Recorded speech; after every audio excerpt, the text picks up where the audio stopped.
Na mensagem de hoje, nós temos aí algo muito importante para você e sua família. Quais são as lições que nós podemos aprender com a vida de Elias? Como você sabe, Elias foi um grande profeta. E ali nós tivemos ali uma grande manifestação do poder de Deus quando ele destruiu todos aqueles profetas de Baal. Mas logo depois que ele teve essa manifestação do poder de Deus, ele fugiu depois da ameaça de Jezabel. Fugiu para uma caverna, mas lá foi um dos momentos mais importantes da vida dele, porque ele teve um encontro com Deus. Alguns dizem que talvez ele tenha tido ali até depressão. Mas o que nós podemos aprender com esse momento da vida de Elias? Então acompanhe aí através dessa mensagem e eu espero que Deus abençoe grandemente a sua família. Já nos segue aí, você já se inscreve aí no nosso canal, tá? Já ativa aí as notificações para que toda vez que a gente gravar alguma coisa que você esteja recebendo aí o aviso. Que Deus abençoe você e sua família. Eu quero que você abra sua Bíblia aí, vamos para a nossa reflexão bíblica de hoje de manhã. Abra sua Bíblia no livro de 1 Reis. 1 Reis, capítulo 19. Ontem eu estava meditando aqui na palavra e aí teve algumas coisas aqui nesse texto que me chamou muita atenção e eu queria compartilhar com vocês. Por isso que é bom, irmãos, a gente ler a Bíblia todos os dias, sabe? Porque a palavra de Deus diz que seca-se a erva, cai a sua flor, mas a palavra de Deus ela permanece eternamente, né? E aí, todos os dias quando você lê a palavra de Deus, Deus ali ele sempre tem a oportunidade de se revelar para nós, né? E não tem nada melhor do que você ler a Bíblia e você poder perceber algumas coisas que ainda não tinha percebido, né? Aqui em 1 Reis, capítulo 19, depois você pode estar lendo o capítulo 18, que é o contexto, né? Elias ali ora por no capítulo 18, né? Ele se apresenta diante de Acabe, depois ele ali tem aquela experiência no Monte Carmelo, né? Onde os profetas de Baal ali são mortos, né? E chegando aqui no capítulo 19, Jezabel ficou sabendo da situação, né? Ela ficou sabendo que os 450 profetas dela foram mortos por Elias. E ali disse que a Jezabel aqui no versículo 2, ela faz uma ameaça para Elias, né? Ela diz assim, ó, façam-se os deuses como lhe aprover, se amanhã, a estas horas, não fizer a tua vida como fizeste a cada um deles. E aí o verso 3 diz assim, ó, temendo, pois, Elias, levantou-se para salvar a vida. Se foi e chegou a Beceba, que pertence a Judá, e ali deixou o seu moço. Ele mesmo, porém, foi para o deserto a caminho de um dia, e se assentou debaixo de um zimbro e pediu a morte. E disse, basta, toma agora o Senhor a minha alma, pois não sou melhor que meus pais. Deitou e dormiu debaixo do zimbro, e eis que um anjo tocou e lhe disse, levanta-te e come. Pão cozido, tinha um pão cozido, né, sobre as pedras, e uma botija de água. Comeu, bebeu e tornou a dormir. Depois acontece novamente, levanta, come novamente, né? E aí o versículo 9 diz assim, ó, ali ele entrou, e aí diz que essa comida deu energia para ele caminhar durante 40 dias. E no verso 9 diz assim, ali entrou numa caverna onde passou a noite, e eis que lhe veio a palavra do Senhor e disse, que fazes aqui, Elias? Ele respondeu, tenho sido zeloso pelo Senhor, Deus dos exércitos, porque os filhos de Israel deixaram a tua aliança, derribaram os teus altares, mataram os teus profetas à espada, e eu fiquei só, procurando a tua vida, ou procurando tirar minha vida. Disse-lhe Deus, sai, põe-te neste monte, perante o Senhor. E eis que passava um grande e forte vento, fendia os montes e despedaçava as penhas diante do Senhor, porém o Senhor não estava no vento. Depois do vento, o terremoto, mas o Senhor não estava no terremoto. Depois do terremoto, um fogo, mas o Senhor não estava no fogo. E depois do fogo, um cício tranquilo e suave. Ouvindo Elias, envolveu o rosto em seu manto, e saindo, pôs-se à entrada da caverna. E eis que lhe veio a voz do Senhor e lhe disse, que fazes aqui, Elias? Ele respondeu, tenho sido extremamente zeloso pelo Senhor, Deus dos exércitos. E aí o texto continua, né? Lá no versículo 15 diz assim, ó, disse o Senhor, vai e volta ao teu caminho para o deserto de Damasco, e em chegando lá, unge Hazael, rei sobre a Síria. A Jeú, filho de Nice, ungirás rei sobre Israel, e também Eliseu, filho de Safate, de Abel, Meolá, e ungirás profeta em teu lugar. Veja, irmãos, que interessante. Eu gostei de meditar muito nesse texto aqui porque ele tem algumas lições que a gente pode tirar para a nossa vida. Primeiro, o fato de você estar bem espiritualmente hoje não significa que amanhã você estará. Você percebe que Elias aqui, depois dele passar por uma grande teofania, né? Ou seja, uma grande manifestação do poder de Deus, ele cai ali em uma depressão espiritual. Você já teve depressão espiritual, irmãos? Você já passou por um período assim que parece que você ora, nada acontece? Você já passou por algum período assim que parece que as suas orações não estão sendo respondidas? Que você lê a Bíblia e nada acontece? Quero até dar as boas-vindas aqui, irmãos. Esqueci de apresentar para vocês. Renato Napolitano, esse rapaz que está aí na câmera aí, é um amigo aí das antigas, né? Quando eu era comportor lá no Mato Grosso do Sul, eu conheci essa peça aí. Pense no cabo gente boa. Ele trabalha lá na prefeitura de Naviraí, né? É um dos, vamos dizer assim, dos braços de confiança do prefeito lá, né? E aí desenvolvemos uma amizade muito boa, trabalhamos como ancião lá na igreja na igreja central de Naviraí. E aí a gente desenvolveu uma amizade muito boa. De vez em quando a gente se encontra, né? Aí em férias, né? Para poder participar de encontros de oração. E aí esses dias a gente fez contato um com o outro e aí a gente está orando aí nas madrugadas. Nessa madrugada mesmo a gente esteve orando juntos. E aí estamos aí, ajudando um ao outro. Somos aí um parceiro de oração. Então, Renato, seja bem-vindo. Aqui é um pouco do nosso povo aqui do Distrito Bela Vista, né? Aqui é mais ou menos aqui a gente tem o quê? 16 participantes, não temos nem 10% aqui do distrito, né? A gente não está cumprindo nem com dízimo, né, irmãos? Nem com dízimo da nossa participação aqui, né? Mas o Renato vai ter a oportunidade de, em algum momento aqui também, trazer alguns testemunhos pra gente, tá, irmão? Já estou combinando com ele. E aí ele vai ver se testemunha pra gente ou faz uma mensagem. E aí ele vai ter um momento aqui especial. Hoje ele quis participar aqui com a gente, tá bom, Renato? Seja bem-vindo. Olha, Eduardo, obrigado a todos. Então, gente, voltando aqui ao nosso texto aqui de Elias. Então, Elias, depois dele passar aquela grande manifestação, porque, irmãos, o que aconteceu com Elias não é algo normal, né? Você orar e descer fogo do céu, eu não conheço ninguém que já fez isso, né? Então, Elias orou, né? Desceu fogo do céu, e aí depois que desceu fogo do céu, ele provou quem que era o Deus verdadeiro, né? Se era Baal, se era o verdadeiro Deus. E agora Elias ali vai e mata todo mundo. E ali, né, tá tranquilo, e de repente chega uma mulher e fala assim, ó, amanhã, a essas horas, tu vai morrer do mesmo jeito que tu matou os profetas. E aí Elias, ó, como diz o ditado, né, ele capa o gato, né, ele se manda, só.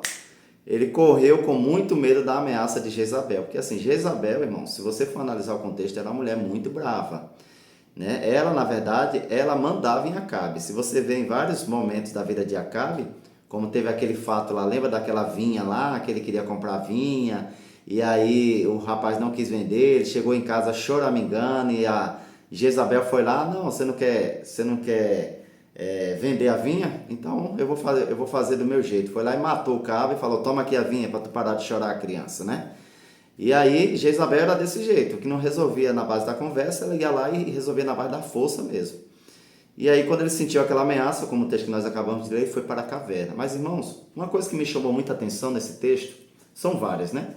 Mas uma delas é que quando Elias, ele sai ali de próximo do reino de Acabe e foge, ele vai para o deserto, a primeira coisa que Deus faz na vida de Elias é mandar comida para ele. Então, aqui a gente já tem a primeira lição nesse texto. Sabe qual que é a primeira lição, irmãos? Quando nós estamos no deserto da nossa vida, Deus é capaz de enviar até anjos para poder te alimentar. Então, assim, quando a gente passa por desertos espirituais, você pensa que está sozinho, mas você nunca estará sozinho.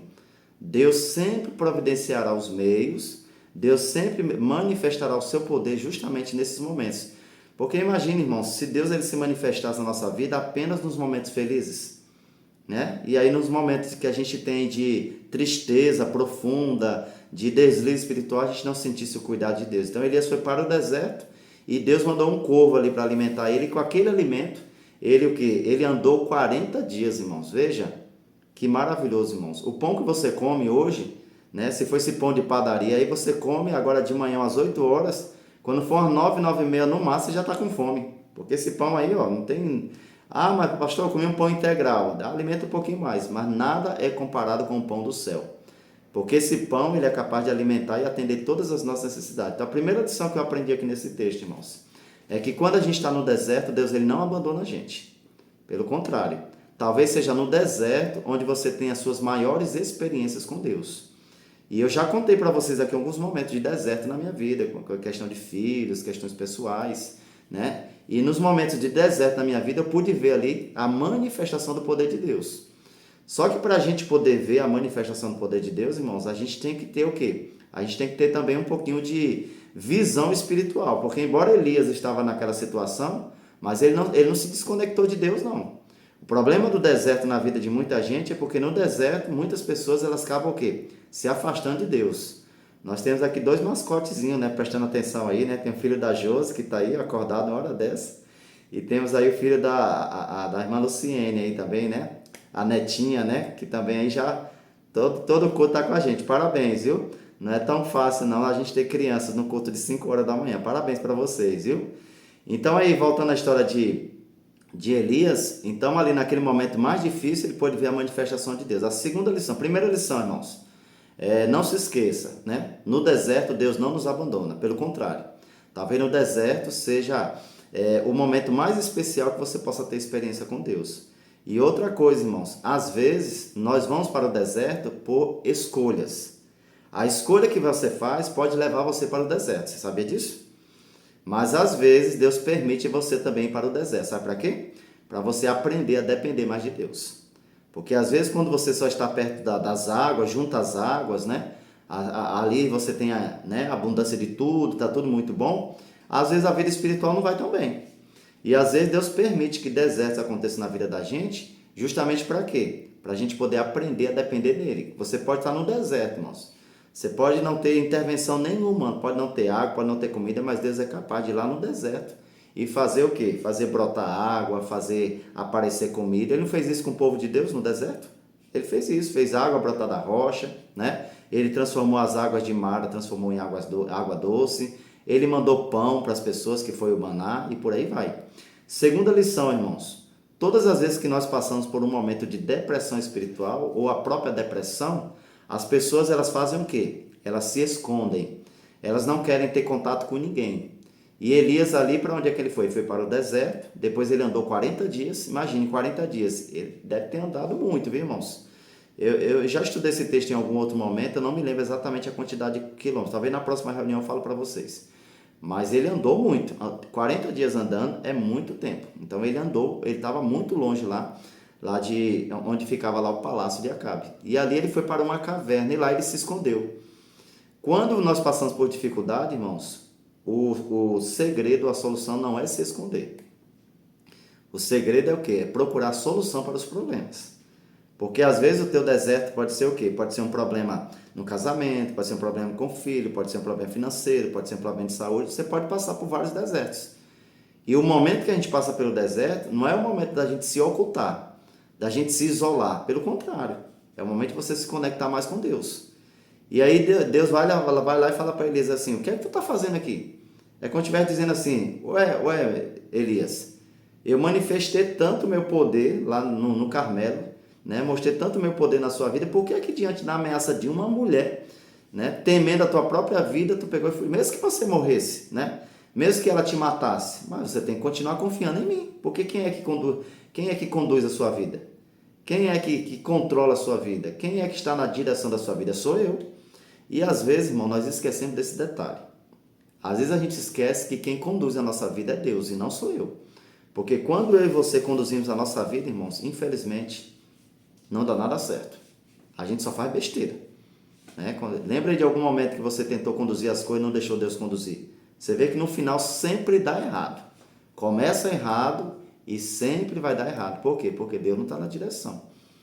E ali Elias começa a desenvolver um diálogo com Deus, né? Começa a apresentar ali, não, mas eu sempre fui zeloso pelas tuas coisas, o povo se desviou, tal, e eu sempre fiel, né?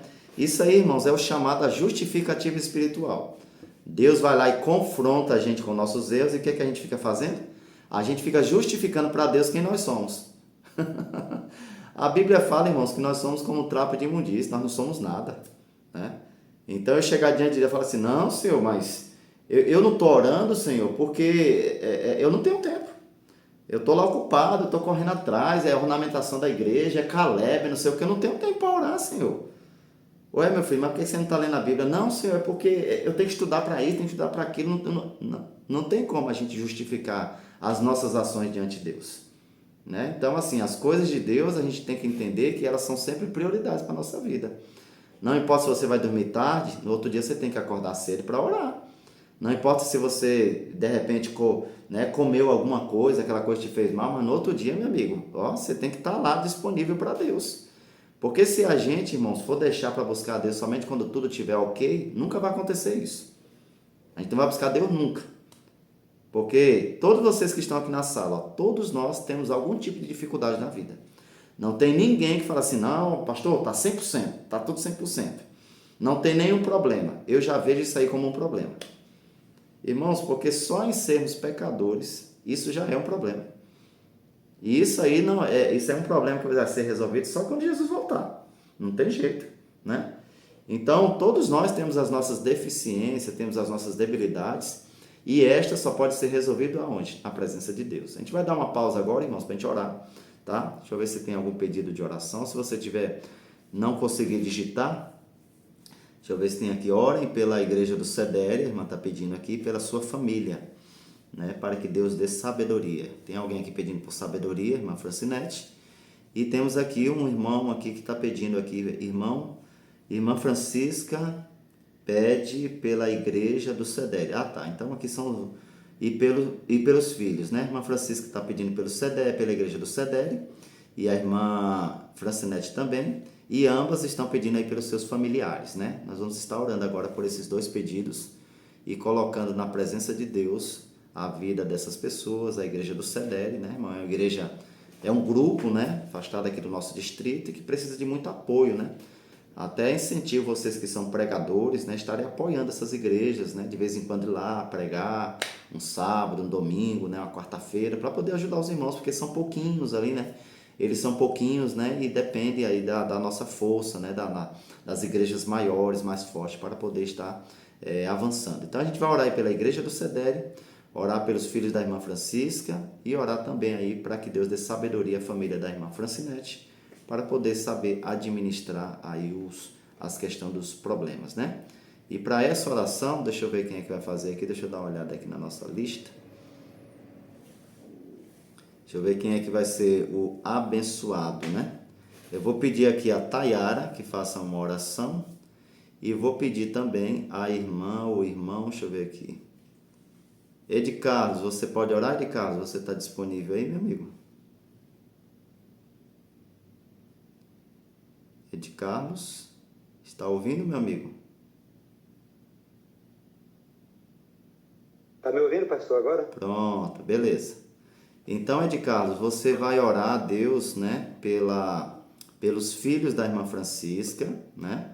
Deus sabe qual que é o motivo principal. E vai orar também por sabedoria, né, relacionado aí à irmã Francinete pediu pela sabedoria pela sua família, tá? E aí, quem foi o outro que eu pedi para orar? Foi eu. Eu pedi para duas pessoas aqui, irmãos. Quem foi? Irmão de Carlos e quem? A Tayara, pastor. Isso, e a Tayara. E a Tayara vai orar pela... Ela ainda está aqui ou saiu? Tayara saiu do grupo. Ah, a Tayara saiu.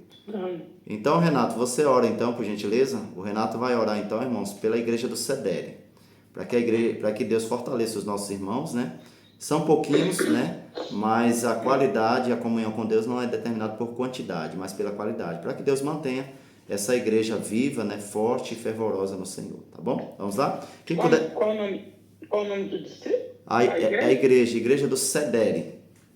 Cedere. Isso, Cedere, tá bom? E o Ed Carlos, ora aí pelos outros pedidos, tá bom? Quem puder se ajoelhar, fique à vontade. Quem ora primeiro? Pode orar, Renato.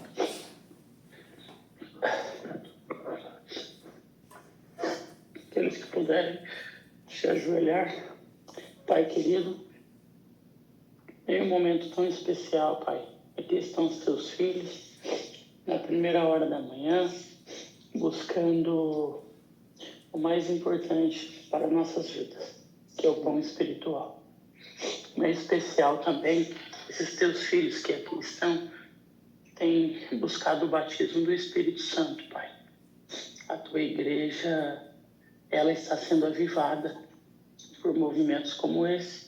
Teus filhos Teus filhos têm buscado a Ti da nossa maneira, mesmo com as nossas limitações, com as nossas dificuldades, com os nossos desafios. Nós temos oferecido o melhor de nós, Pai, a Ti em Teu altar. E pela misericórdia de Jesus, nós suplicamos, pelos méritos de Cristo, que o Senhor derrame o Teu Santo Espírito sobre esse grupo, em especial abençoe cada pessoa especial aqui, Pai, de uma maneira especial a todos que têm um pedido em seu coração, um anseio, uma angústia, uma aflição, que o Senhor sustente cada um deles em seus braços de amor. Mas uma coisa eu lhe peço, não permitas que eles venham esmorecer, mas que a cada noite, a cada madrugada, o Senhor ensine eles a irem aos pés de Jesus. Da mesma maneira, eu estendo esse clamor, essa súplica à igreja do Cedro, que o Senhor abra os seus olhos, Pai, tire toda a cegueira espiritual, venha tirar tudo aquilo que a tua igreja está adormecida muitas vezes. Muitas vezes a Laodiceia está no meio de nós, Pai. Nós não precisamos que ela se compre no meio de nós. Precisamos unicamente do esforço de ir a Jesus, porque nós sabemos que sem Cristo nada podemos fazer, assim como diz a tua palavra. Portanto, abençoe a tua igreja, Pai. Nós sabemos que nos dias finais deste mundo, o teu Santo Espírito não será derramado no meio de todos, mas será derramado primeiramente na vida de alguns de nós, daqueles que têm buscado, daqueles que têm suplicado, daqueles que têm vivido o testemunho de Jesus. Portanto, abençoe a tua igreja e os batize com o teu Santo Espírito, para que tenhamos discernimento espiritual, para que naquele grande dia, quando Jesus voltar, escutemos a voz do nosso Salvador. Nós sabemos, Senhor, que o Senhor vem buscar os seus amigos e não a todos. Portanto, Pai, ensina-nos a ser amigos de Jesus e que a cada dia tenhamos força e disposição, independente do momento que estamos, de ir aos pés do Criador. Porque muitas vezes estamos cansados, sobrecarregados e nos esquecemos que quem tem aliviado os nossos fardos e tem dividido conosco as nossas cargas é somente o Senhor. Portanto, abençoe a tua igreja e derrame o teu Santo Espírito sobre a igreja do Sede. Tudo isso eu lhe clamo e assim suplico, não que haja algum mérito em nós aqui, mas pelos méritos do teu Filho amado Jesus. Amém. Amém. Senhor nosso Deus, Pai maravilhoso, ainda na tua companhia, nós te pedimos, te agradecemos. Obrigado porque aqui o Senhor nos despertou cada um para estarmos juntos, aprendendo, compartilhando mais da tua palavra. Nós somos gratos por isso, Senhor. Eu sei que muitos pedidos e agradecimentos estão em cada coração. E o Senhor conhece o nosso coração porque o Senhor nos criou. E nesse momento, pedidos foram feitos para que nós possamos orar uns pelos outros, pelos nossos familiares. Mas em especial, uma irmã pediu pelo seu sobrinho, eu não me recordo os nomes, mas desde já nós colocamos nas tuas mãos. Nós colocamos porque confiamos, porque acreditamos. O Senhor é que nos criou, nos fez, conhece de cada necessidade, cada problema que passamos, cada aflições. Elias passou por momentos difíceis, mas o Senhor nunca desistiu dele e nem desistirá de nós. Nós somos gratos porque, como o irmão disse, sem o Senhor nada podeis fazer. Eu oro em prol também de cada família que representada nesta manhã, nesta madrugada. Estamos te buscando, te louvando, para que possamos ter mais discernimento da tua palavra, do conhecimento, e estarmos fazendo as coisas corretas, Senhor. Muito obrigado. Te agradeço porque o Senhor nos deu esse privilégio, esse momento tão especial, e que isso possa repetir várias vezes em nossa vida. Ó Deus, cada necessidade, cada problema, nós queremos colocar sobre as tuas mãos, sobre o teu cuidado. Que venha a ser de acordo com a tua vontade, o teu quê? Porque a tua vontade é melhor para cada um de nós. Nesse momento eu também oro pelo Caleb, que se iniciou aqui no Jardim do Planalto. Ontem muitas visitas estiveram ali. E que os irmãos também possam orar, colocar em suas orações, em seus pedidos, pelas pessoas que começaram aí a receber o estudo. Que desde já o teu Espírito Santo vai trabalhando na vida deles, para que eles possam convencer cada um dos seus erros, dos seus pecados, e aceitar como único Salvador de suas vidas. Nós somos gratos a Deus por tudo mesmo. E que o Senhor, nesta manhã, possa vir visitar de maneira tão especial cada pessoa aqui mencionada, cada irmão que está aqui conosco, nesse momento, ouvindo, pedindo, agradecendo nos seus corações, que o Senhor venha nos dar força, coragem para prosseguirmos na caminhada. Ó Deus, mais uma vez nós queremos pedir uma bênção toda especial sobre a minha família, sobre o meu lar, sobre cada parente. A gente não consegue lembrar de tudo, mas eu entrego a vida deles nas tuas mãos. E teu Espírito faça presente no meio de nós. Nós te agradecemos, te louvamos, hoje e sempre, por Jesus. Amém. Amém.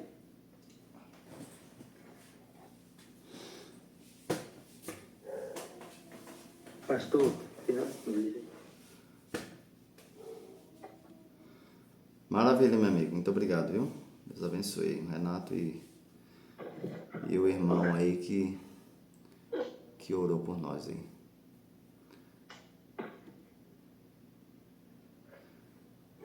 Tinha um telefone tocando na hora da ligação, pensei que era o meu, era o de alguém aí que estava tocando o telefone na hora da chamada. não lembro.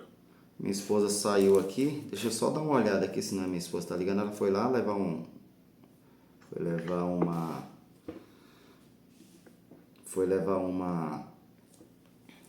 visita nossa, né?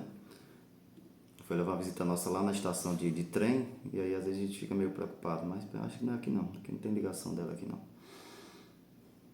Mas tranquilo, irmãos, vamos voltar aqui a nossa meditação, a gente concluir aqui E aí o texto continua, a gente parou ali com Elias, né, se justificando diante de Deus, né, ele apresenta essa justificativa no versículo 10, e depois ele apresenta também essa justificativa também no versículo 14, né, e além disso, né, ele ali ainda apresenta o lamento, né, Senhor, diante disso tudo eu fiquei sozinho, né, e aí Deus apresenta para ele ali que ele não estava sozinho, né, mas que mais 7.000, né, lá no versículo 18, fala que mais 7.000 homens, né, não se dobraram, né, diante de Baal. Mas aqui no versículo 16, apresenta aqui que Deus pediu para ele sair dali e ungir algumas pessoas. Primeiro, Jeú como um rei sobre Israel, e depois ele escolhe Eliseu, né, como agora o novo profeta, né. Então veja, irmãos, no final da vida, praticamente no final da vida profética de Elias passou realmente por esse momento muito difícil, né? E a gente não julga, sabe, irmãos? Porque assim é muito fácil a gente olhar uma narrativa bíblica, olhar uma história bíblica, a gente julgar o comportamento daquela pessoa diante daquela situação.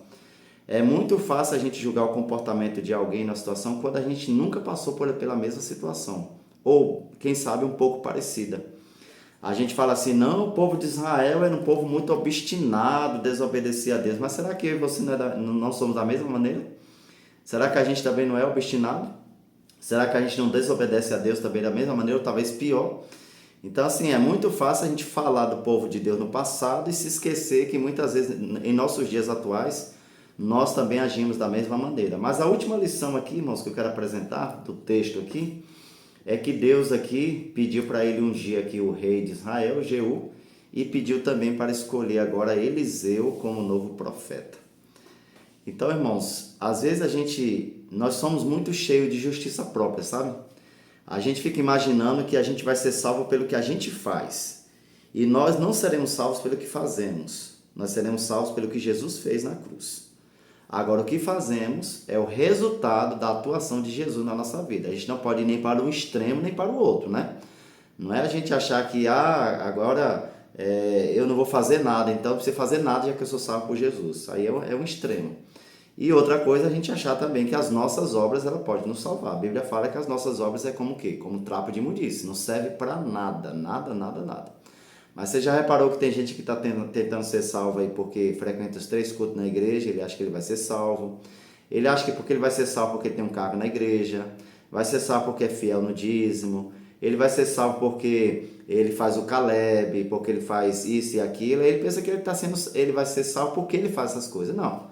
Essas coisas aí, elas são importantes, precisam ser feitas, mas ela é o resultado, né? Ela não é a causa. A causa da nossa salvação é o quê? É a morte de Jesus Cristo na cruz. Então, quando você olha para a vida de Eliseu, você poderia muito dizer assim, ele poderia ser penalizado pelo que ele fez, porque ele abandonou, né? Ele abandonou ali tudo, né? Depois de que Deus mostrou o poder grandioso dele, depois ele foge por causa da ameaça da mulher, se esconde, pede a morte, né? Então aqui, muitos especialistas dizem aqui que Elias passou por um período de depressão mesmo, né? Porque quando a pessoa chega a perder o sentido da vida é porque ela realmente está com depressão. Então, para você ver que a depressão ela não é de hoje, né? A depressão já é muito antiga. Inclusive, profetas da Bíblia tiveram essa situação aí também de depressão. E ali, Deus, a gente poderia olhar assim e dizer, não, Deus poderia penalizar Elias por ter feito aquilo. Mas o que foi que Deus deu para Elias, irmãos? Elias teve a oportunidade de não ver a morte, né? Você continuar o texto aí, Deus vai lá e escolhe Eliseu, e aí depois acontece ali que Elias é levado ao céu, né, por um redemoinho, né, por uma carruagem de fogo, ele é levado para o céu. Outra lição que nós podemos aprender, irmãos. O fato de você muitas vezes ter levado uma vida, né, vamos dizer assim, ou está levando uma vida que não está de acordo com a vontade de Deus, se em algum momento você voltar os seus olhos para Deus, você pode ter certeza que Deus vai dar para você mais do que você merece. Porque o que eu e você merecemos é a morte. Não é verdade? A Bíblia fala que o salário do pecado é a morte. Mas o que Deus oferece para nós, irmãos, é a vida eterna para mim e para você. Só que a vida eterna, ela só é possível para mim e para você se eu e você entregar a nossa vida ao Senhor Jesus. Se a gente voltar os nossos olhos para Deus. Porque assim, o caso de Elias, irmãos, Deus foi lá e apareceu, falou com Elias, né? Ali veio o terremoto, né? Veio várias coisas que aconteceu ali. Diz que Deus não estava nessas coisas. Mas onde é que Deus estava? Num cício suave, numa brisa suave que veio sobre Elias. Deus nunca vai estar no barulho, irmãos. Deus nunca vai estar na confusão. Você percebe que quando a gente busca a Deus, irmãos, o lugar que a gente tem mais assim, vamos dizer assim, a presença de Deus é no lugar tranquilo. Por exemplo, qual é o horário mais fácil de você buscar a Deus? É na madrugada, quando está todo silêncio, ou durante o dia? Na madrugada, irmãos. Na madrugada está o silêncio. Agora, durante o dia, corre para um lado, corre para o outro, barulho de carro, é buzina, é carro de som, é gente procurando, é gente ligando, é mensagem, é notificação, é uma confusão. E aí você não tem, às vezes, tempo e concentração. Mas quando você está num lugar tranquilo e você para ali para ouvir a voz de Deus, Deus fala com você. Por isso que o Salmo 19, versículo 1, diz assim, os céus proclamam a glória de Deus e o firmamento anuncia as obras das suas mãos. Por quê? Porque Deus fala conosco através da natureza. Então, sempre Deus vai falar por meio da natureza. O megafone de Deus é a Bíblia. Mas saiba você que Deus, não é que Deus não vai falar com a gente em outros momentos, mas o momento mais propício de Deus se comunicar com o ser humano é quando ele está o quê? Em silêncio. Quando ele está em calma, onde ele lê ali a palavra, ele fica ali esperando Deus se comunicar com ele. É quando você para, né, um tempo para poder orar e aquilo ali está tudo em silêncio, você ora e você fica ali, ó, esperando Deus falar com você e Deus se comunica. É dessa maneira que Deus vai falando. Então Deus falou com ele ali através daquele cício suave. E aí depois Deus levou Elias para o céu, irmãos. E aí, queridos, eu não sei qual que é o momento da sua vida espiritual que você está passando. Eu não sei se você está bem, não sei se você está com tanto poder como Elias, que se você orar, desce fogo do céu e consome ali o que for da vontade de Deus vai ser consumido. Né? Ou se você está passando por um período de depressão espiritual, ou a própria depressão, né? Não sei, né? Mas independente, se você está no deserto, se você está na glória, como Elias esteve ali no capítulo 18, né? Não importa onde você está, uma coisa é certa, Deus está com você. Deus está do seu lado, Deus não te abandona, Deus está cuidando de você e está cuidando também da sua família. Então creia nisso, irmão, creia que neste dia Deus ele vai continuar cuidando de você, Deus ele vai continuar abençoando a sua vida, mas uma coisa é certa, Elias, por mais que ele estivesse ali com a sua dificuldade, com a sua depressão, mas ele estava com o ouvido atento à voz de Deus. Uma coisa a gente tem que ter certeza, não importa em que você esteja envolvido, mas não perca essa percepção espiritual, essa percepção de ouvir a voz de Deus. E aí Deus fala conosco através da palavra, Deus fala através da natureza, Deus fala através de um sermão, Deus fala através de uma música. Só esteja atento qual que é o canal que Deus está utilizando para falar com você, porque Deus ele tem 1001 utilidades para poder falar com o ser humano. Deus ele não sou eu que escolho o meio para Deus falar. É Deus que escolhe e eu preciso estar atento para poder entender que é Deus que está falando comigo ali. E uma coisa é certa, irmãos, nem sempre Deus vai falar aquilo que você gostaria de ouvir. Às vezes Deus fala coisas que você não gostaria de ouvir. Às vezes é uma repreensão, às vezes é uma demonstração, às vezes é um recado, é uma correção, é alguma coisa que você está fazendo, não está agradando a Deus. Deus vai lá e ó, pare com isso, meu filho, senão você vai perder a sua salvação e por aí vai. Queridos, vamos encerrar a nossa reunião. Aqui o Mitch já me avisou que eu tenho menos de 15 minutos, né? E aí eu falando aqui deve ter mais ou menos agora uns 10 a 11 minutos. Mas nós queremos aí agradecer a Deus por mais uma manhã que Ele está nos concedendo de vida, né, irmãos? Isso é um privilégio. Queremos agradecer a Deus pela sua misericórdia que se renova a cada manhã. E queremos agradecer a Deus pela sua palavra. A palavra de Deus, irmãos, ela é viva e eficaz. E ela é como o quê? Como uma espada com uma faca de 2 gumes, né? Ela divide, né, a alma do ser humano, né? Por quê? Porque a palavra de Deus, ela separa aquilo que é ruim, aquilo que é pecado, né? Aquilo que é ofensivo diante de Deus, separa aquilo e traz a gente para viver uma vida santa ao lado do Senhor. O que é uma vida santa? Separado. Viver separado para um propósito especial. Irmãos, Jesus está voltando e a gente precisa se preparar para a volta de Jesus. Vocês estão vendo aí o que está acontecendo na Venezuela? Terremotos, irmãos, de escala de mais de 8, né? 8.0 são terremotos de alta escala, né? Ali milhares de pessoas estão desabrigadas, né? Centenas de pessoas morreram por causa desse terremoto. Prédios inteiros, irmãos, desabando por causa do terremoto. As imagens vocês devem estar vendo aí na internet. E aí, enquanto vários lugares estão acontecendo aí muitas coisas, o mundo está em comoção, a gente vê as pessoas tudo aonde, irmãos? Ligado na frente da televisão assistindo o jogo. Eu não estou demonizando, sabe, irmãos, você assistir um jogo, né? Até porque também eu gosto. Ontem mesmo eu assisti o jogo do Brasil, não estou dizendo isso, que é proibido, a não ser que seja sexta-feira à noite ou sábado, né, irmãos? Aí não dá, né? Teve um jogo aí na sexta-feira à noite, né? Teve um na quarta-feira à noite, né? E teve crente aí que deixou de ir para a igreja por causa do jogo, né? Mas se não está atrapalhando a sua vida, eu falo assim, né? Nos dias que não deve, né? Ali que é sexta-feira à noite e sábado. Mas em qualquer outro momento não vejo problema você assistir o jogo, né? O Ed Carlos tá até ali com a blusa do Brasil, né? Foi tão bom a vitória de ontem, né? Que você está comemorando até agora, Ed Carlos. É brincadeira, é do Caleb. É brincadeira de Carlos. Mas o que a gente precisa entender, irmãos, que não importa as coisas que nós estamos... Quer dizer assim, a gente tem que ter cuidado com as coisas que a gente está envolvido. Na verdade, deixa eu corrigir aqui minha frase. Para que essas coisas não venham tirar o nosso foco de Deus. Né? Você vai trabalhar, você vai fazer coisas, vai mexer em celular, vai ver tanta coisa, mas que essas coisas elas não afastem você de Deus. Esse é o ponto. E para que isso não aconteça, você tem que estar atento. Atento à intervenção de Deus e tem que estar atento também às investidas de Satanás contra você.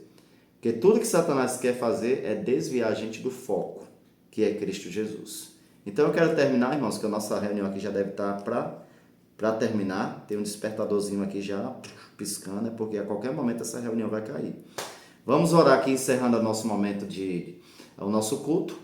E aí eu espero você na quinta-feira, provavelmente na quinta-feira a gente vai ter a nossa reunião novamente, tá bom? Vamos orar então? Querido Deus, nós te agradecemos, Senhor, por essa manhã. Muito obrigado pelos nossos irmãos, pela vida de cada um que está aqui. Que o Senhor abençoe grandemente a vida de cada um de nós, das nossas famílias. Nos ajude, Senhor, a buscar o Senhor de tal maneira que a nossa vida venha a ser transformada e para que a gente possa transmitir para o mundo que Jesus existe, que Jesus está voltando e que as pessoas, assim como nós, precisam se preparar para a volta de Jesus. Que o Senhor tenha misericórdia dessas famílias que estão lá enlutadas por perderem pessoas lá na Venezuela, pessoas que estão sem lar, sem recursos, Senhor. Ajude para que essas pessoas, em meio a esse caos, que eles possam perceber que Jesus avisou que essas coisas iriam acontecer, mas que depois dessas coisas, o Senhor voltaria a essa terra para nos buscar. Que a gente esteja preparado para a volta de Jesus e que nenhum de nós venha se perder, Senhor, em meio a este mundo, mas que a gente venha estar com os nossos olhos em Cristo Jesus. São bênçãos que nós te pedimos em nome de Jesus. Amém. Que Deus abençoe, irmãos, sua vida e sua família. Você pode abrir seu áudio aí, dar um bom dia. Amém, pastor. Bom dia. Bom dia, minha querida. Deus abençoe, viu? Amém. Bom dia para todo mundo. Bom dia. Bom dia, com alegria e com Deus, né? Deus abençoe. Bom dia, irmão Raimundo. Deus abençoe, meu amigo. Obrigado. Bom dia para todos. Que Deus abençoe. Bom dia, irmã Jacilene, representante da Central aí, em nome de Jesus, irmã. Vamos acordar esse povo, irmã. Amém, pastor. Amém. Estou tentando, pastor. Não estou para dormir. Tá certo. Mas o importante é vocês estarem aqui. Bom dia, irmão Raimundo. Bom dia, irmã Corina. Bom dia, Tayara. Bom dia, irmã Luciene, de Carlos. Bom dia, pastor. Bom dia a todos. Bom dia para todos vocês. Que vocês tenham um dia muito abençoado, viu? Cheio de bênçãos. A Josi, bom dia também. Não sei se a Josi ainda está por aqui. Esteve conosco aí também. A irmã Marilene sempre está por aqui também. Bom dia, irmã Marilene. Bom dia, meu amigo. Bom dia. Que Deus abençoe vocês, gente. Fiquem com Deus e vamos continuar firmes e fortes, que Deus ele vai derramar sobre nós o Espírito Santo, né? E aí a gente vai pregar com poder, né? E aí Jesus volta para buscar a gente. Oi, irmã Marilene, bom dia, minha querida, Deus abençoe. Então são duas da Central, né? Só a irmã Jacilene não, a irmã Marilene também está aqui também. É isso aí, Deus abençoe, minha querida, viu? Deus abençoe grandemente. Valeu, gente. Deus abençoe, viu? Um bom dia. Tchau, pastor. Tchau, tchau, minha querida. Deus abençoe. Bom dia, turma toda. Amém. Tchau, Renato. Obrigado. Bom dia, irmã Fausia. Deus abençoe, irmã.